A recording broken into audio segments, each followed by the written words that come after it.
I'm a Filipino. Rice is life. 6 na ng gabi. Matagal nang dumilim ngayon dito sa UK mga kapatid.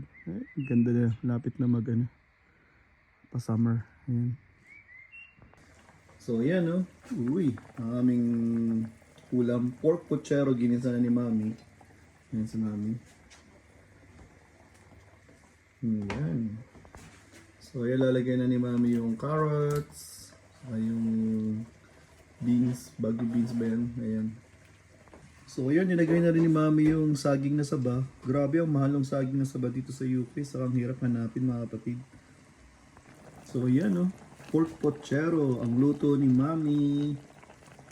So ayan mga kapatid oh.